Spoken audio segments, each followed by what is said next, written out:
ఒకరోజు కృష్ణుడి ఇంటికి ఒక బ్రాహ్మణ సన్యాసి వస్తాడు.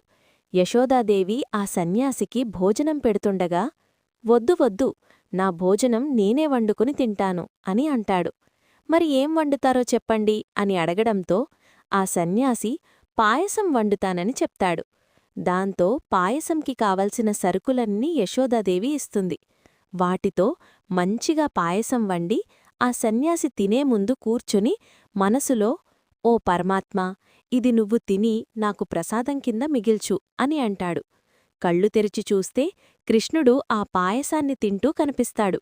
దాంతో ఆ సన్యాసికి కోపం వచ్చి యశోదాదేవిని పిలిచి చూడమంటాడు.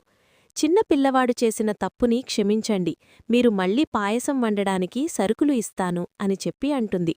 రెండోసారి కూడా పాయసం వండి తినేలోపే కృష్ణుడు ఎంగిలి చేసేస్తాడు.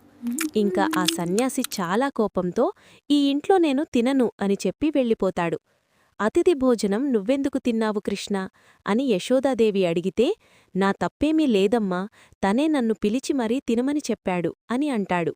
ఇంతలో వెళ్ళిపోయిన ఆ సన్యాసి తప్పు తెలుసుకొని తిరిగి వచ్చి కృష్ణుణ్ణి క్షమించమని అడిగి ఆ ఎంగిలి చేసేసిన పాయసాన్ని ప్రసాదంగా తింటాడు. అందరూ చెప్పండి, హరే కృష్ణ.